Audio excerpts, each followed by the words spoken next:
Hello everyone, most welcome to my YouTube channel. My name is Diksha. आज की इस video में हम पढ़ेंगे MA political science second year. हमारा सब्जेक्ट का नेम है एमजीपीई 10। इसमें हम पढ़ेंगे कि संघर्ष समाधान में संयुक्त राष्ट्र की भूमिका। ठीक है, बहुत ही इजी वे में समझेंगे, पॉइंट्स में समझेंगे और इसमें सब हम फॉर्मेट भी देखेंगे कि किस प्रकार आप आंसर लिख सकते हो और कैसे बेस्ट स्कोर कर सकते हैं। तो चलिए अपनी वीडियो को स्टार्ट करते हैं।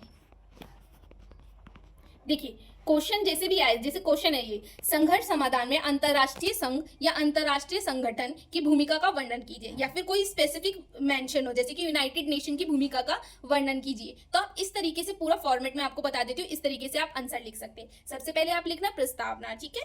फिर इसकी भूमिका के लिए अगर 10 नंबर का क्वेश्चन आए, 20 नंबर का क्वेश्चन आए, आपको एटलीस्ट 5 से 6 या 7, ज्यादा से ज्यादा 7 पॉइंट तो एक्सप्लेन करने ही करने हैं। कुछ उदाहरण लिखिए, साथ में आलोचना और अंत में लिखिए निष्कर्ष। इन 5 चीजों की तरीके से आप पूरा अपना आंसर कंप्लीट लिख सकते हैं। ठीक है, अब वीडियो को स्टार्ट करते हैं, जो हमारा है आंसर।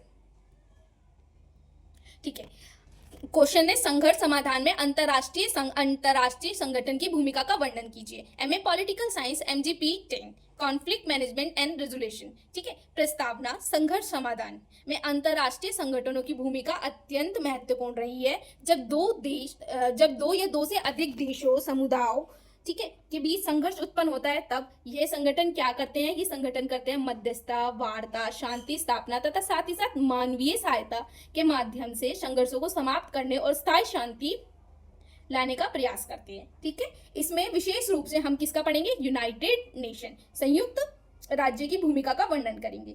ठीक है, इस तरीके से आप प्रस्तावना लिखिए, फिर हम पढ़ेंगे भूमिका का वर्णन करेंगे। नीचे देखते हैं और थोड़ा, संघर्ष समाधान में अंतरराष्ट्रीय संगठनों की भूमिका। मैंने कुछ शॉर्ट पॉइंट्स में लिखा है, आप जब एग्जाम में लिखिए तो इनको आप पैराग्राफ के रूप में लिख सकते हैं। कम से कम 5-6 लाइन का एक पैराग्राफ लिखना है, एक पॉइंट को एक्सप्लेन करना विद द एग्जांपल्स। तो स्टार्ट करते हैं। फर्स्ट पॉइंट है, ये क्या करता है? मध्यस्थता। देखिए, जब भी कोई दो संघर्ष पक्ष है ना, उनके बीच ये वार्ता करवाता है।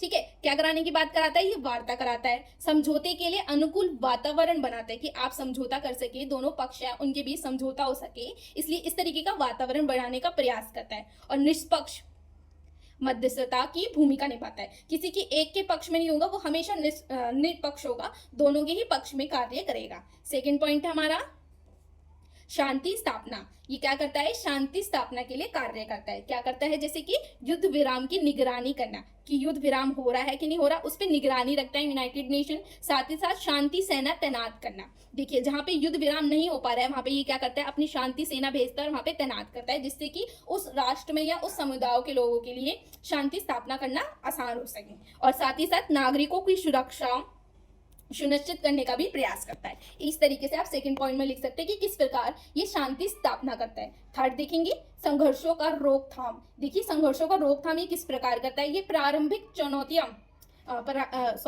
प्रारंभिक चेतावनी पहले से ही दे देता है कि इस मतलब जो भी राष्ट्र है, समुदाय है, मनुष्य है, उनके बीच अगर संघर्ष होने वाला है तो ये प्रारंभिक चुनौती के रूप में कार्य करता है। कूटनीतिक प्रयासों से भी विवाद को युद्ध बनने से रोकना।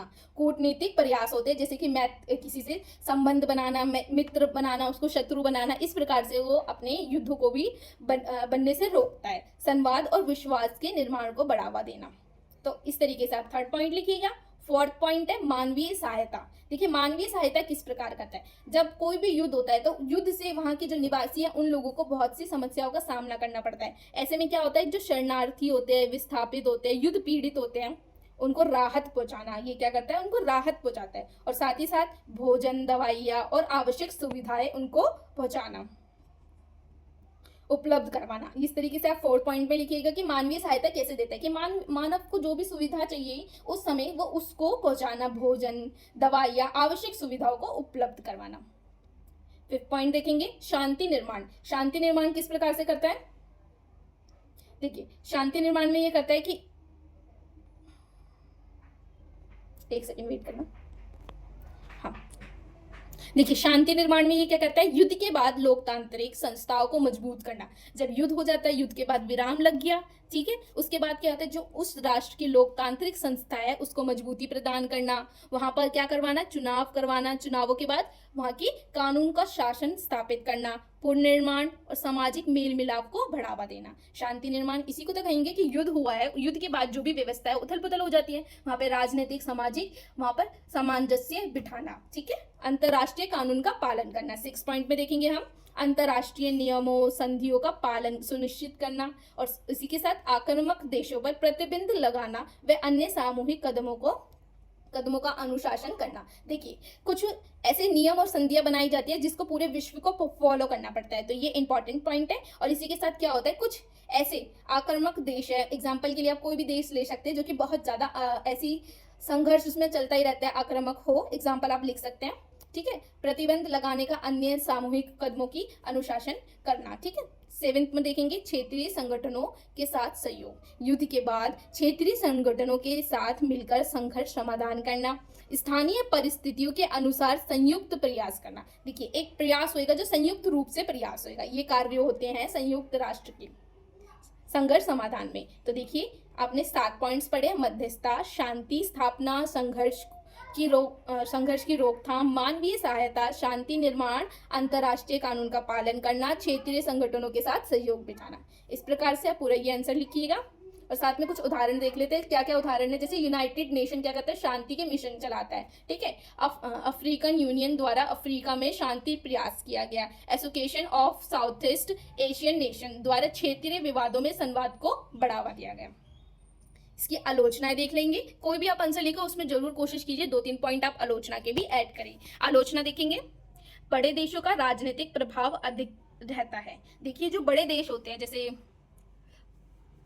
जापान, चीन, अमेरिका, ये सब देश है, यहाँ पे क्या होता है, राजनीतिक प्रभाव अधिक रहता है। कई बार क्या होता है, निर्णय लेने में अत्यधिक विलंब हो जाता है, समय लग जाता है, जिससे कि जो संघर्ष होता है वह और लंबा चलता रहता है। आर्थिक या सैन्य संसाधनों की कमी। ठीक है, कुछ मामलों में संगठन प्रभावी हस्तक्षेप नहीं कर पाते। स्थायी शांति स्थापना करना हमेशा संभव नहीं है। कभी कभी ऐसी भी स्थिति होती है कि जब युद्ध ही विराम नहीं हो रहा, तो आप किस प्रकार स्थायी शांति स्थापना कर पाएंगे, ये हमेशा संभव नहीं हो सकता है। इस प्रकार से आलोचना लिखेंगे, आलोचना लिखेंगे, और अंत में लिखेंगे निष्कर्ष। एक प्यारा सा एंड में आप निष्कर्ष लिख देंगे एक पैराग्राफ में। इसमें लिखेंगे अंतरराष्ट्रीय संघर्ष समाधान में ये क्या करता है, मध्यस्थता करता है, शांति स्थापना, जो भी आपने पॉइंट डिस्कस किए ना वही आप लिख दीजिए निष्कर्ष में।